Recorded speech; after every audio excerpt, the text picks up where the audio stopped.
Suara detik jam merayap di ruang tamu yang sunyi. Seorang putri berdiri di ambang, membawa keyakinan yang baru, serta rindu yang lama.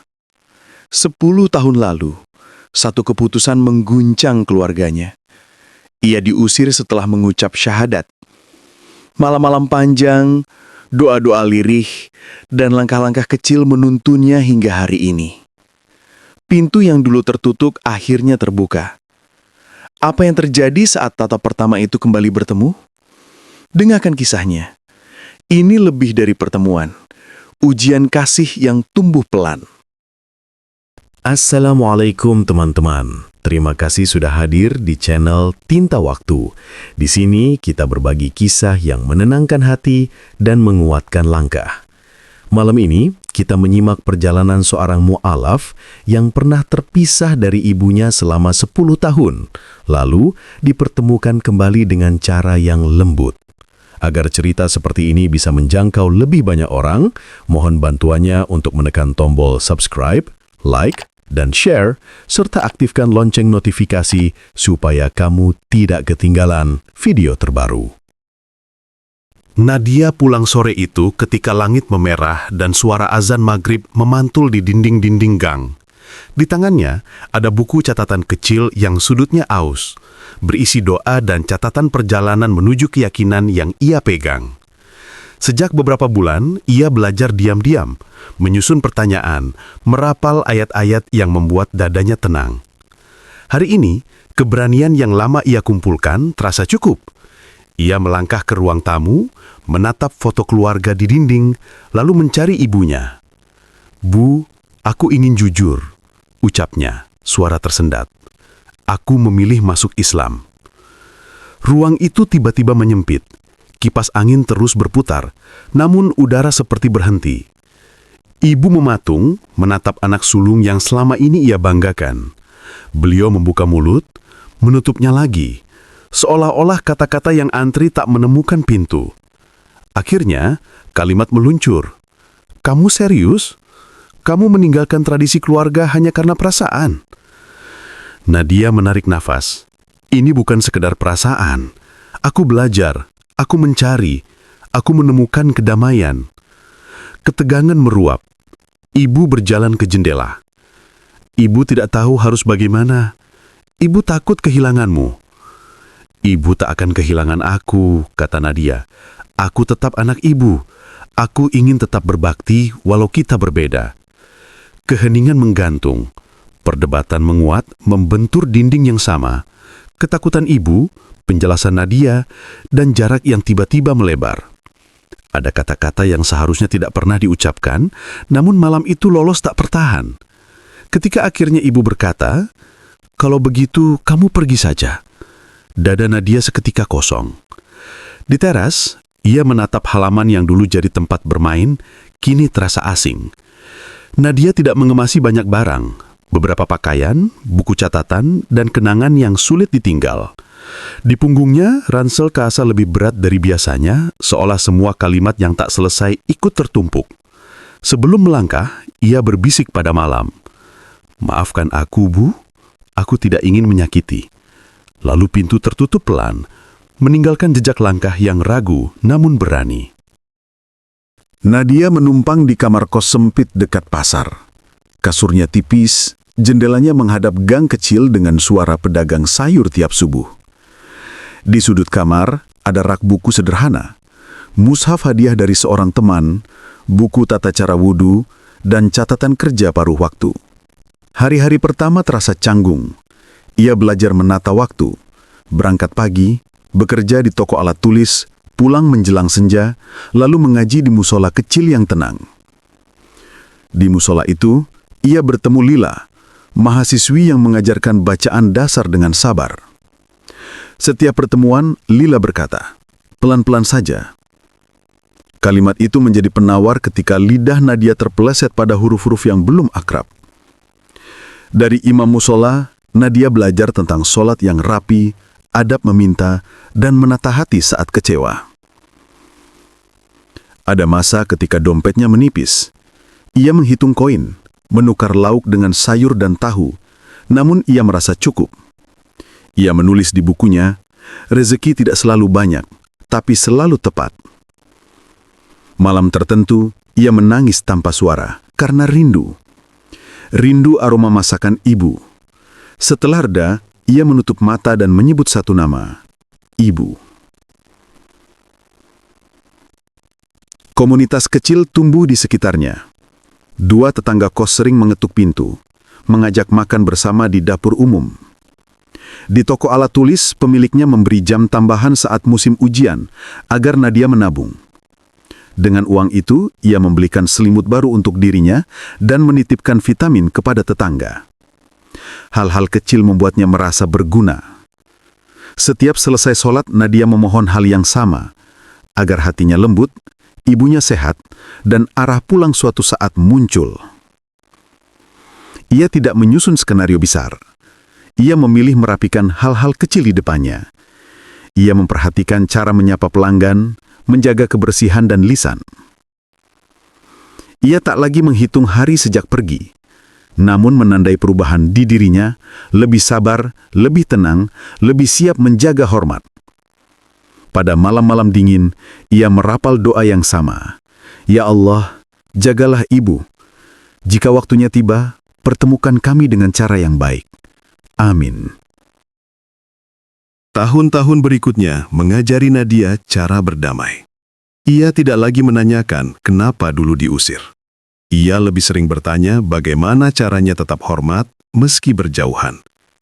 Ia mengumpulkan harapan kecil, hadiah sederhana untuk hari yang tepat dan doa yang ringkas.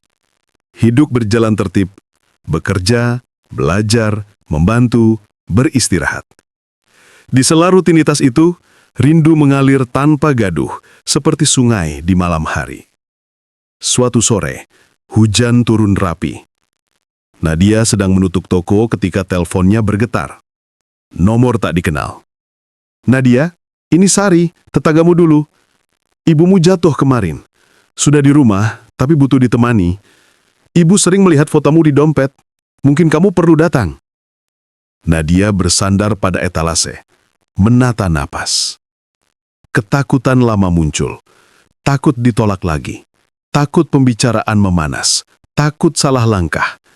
Namun ada sesuatu yang lebih kuat daripada rasa gentar. Dorongan untuk berbakti.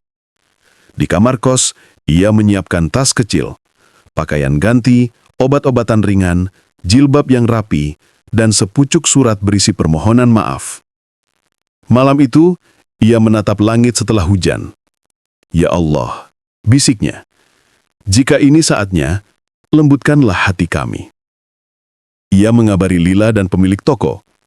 Keduanya mendorongnya untuk pulang. Lila menambahkan, jika pintu terbuka sedikit, masuki dengan langkah pelan. Perjalanan ke rumah terasa asing sekaligus akrab. Nama-nama jalan mengembalikan potongan masa kecil.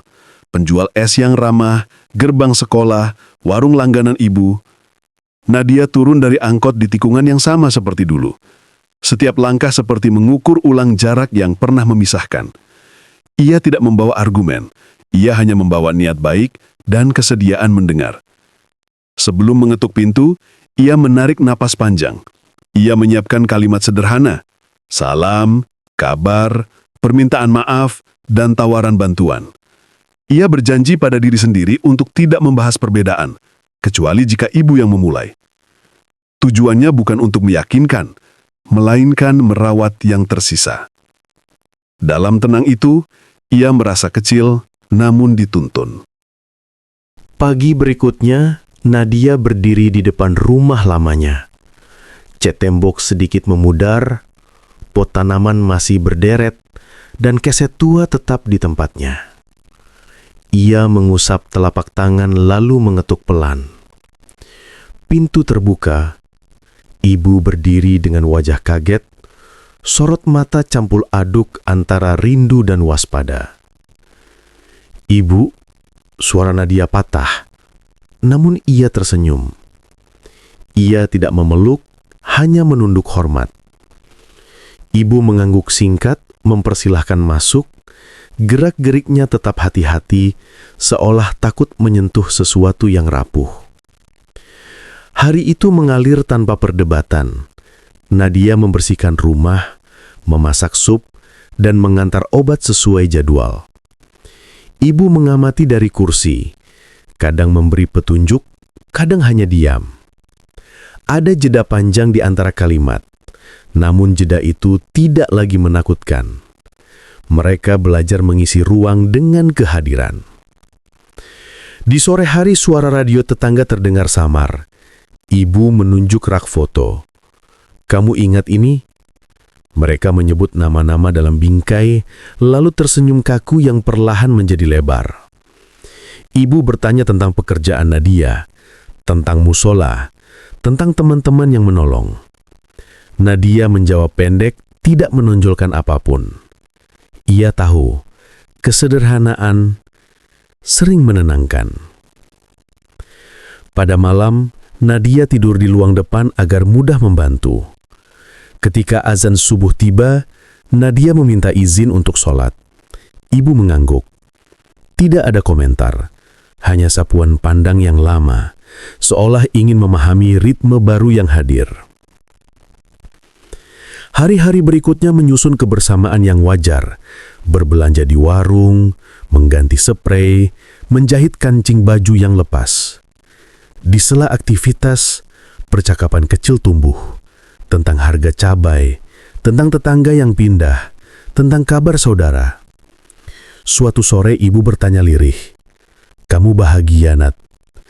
Nadia menjawab, "Aku berusaha taat dan tetap berbakti. Itu membuatku tenang." Ibu menghela napas, mengakui kegugupannya. Ibu minta maaf. Ibu belum mengerti waktu itu. Nadia memegang tangan ibu, mengelus punggungnya. Kata-kata tak perlu banyak. Sentuhan yang lama absen sudah berbicara lebih jelas. Perubahan menetes perlahan, mengikis keras kepala dan memberi ruang untuk mengerti. Pada pekan ketiga, ibu mulai memanggil Nadia dengan nada yang lebih hangat.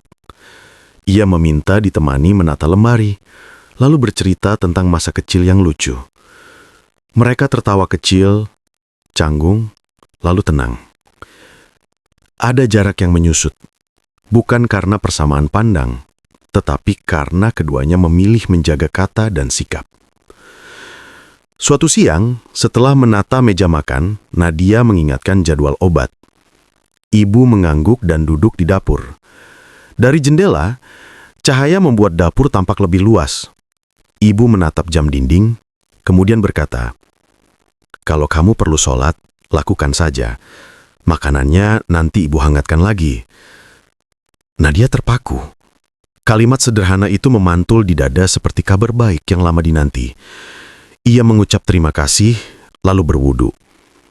Ibu menunggu di meja, memastikan api kecil menyala. Ketika Nadia selesai, ia mendekat dan mencium tangan ibu. Ada gemetar tipis yang sulit disembunyikan. Ibu meraih bahunya, ragu sekejap, lalu memeluk. Pelukan itu singkat, cukup untuk menumbuhkan yakin bahwa jalan pulang ada.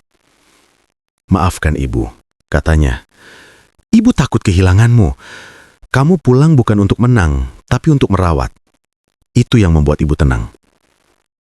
Sejak hari itu, pola sehari-hari berubah menjadi ritme yang nyaman. Mereka merawat taman kecil, menyemai daun bawang, menjemur pakaian. Jika tetangga berkunjung, ibu memperkenalkan Nadia sebagai anaknya tanpa embel-embel. Di ruang tamu, bingkai foto kembali kerak. Tidak ada deklarasi besar, hanya pilihan-pilihan kecil yang konsisten. Nadia tahu, masih ada hal yang sulit disepakati. Namun ia juga tahu, kasih sayang tidak menuntut keseragaman. Ia berjanji untuk terus berbakti, menjaga batas-batas hormat, dan mendoakan ibu. Pada suatu sore, mereka duduk menatap langit jingga.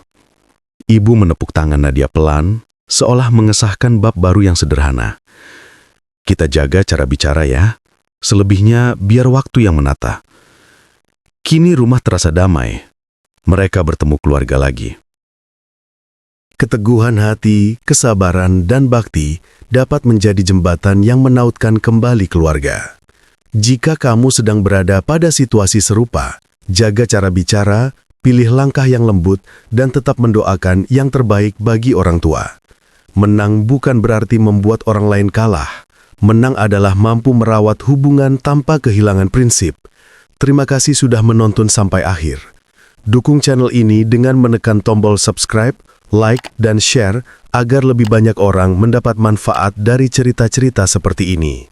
Aktifkan juga lonceng notifikasi supaya kamu tidak ketinggalan video terbaru.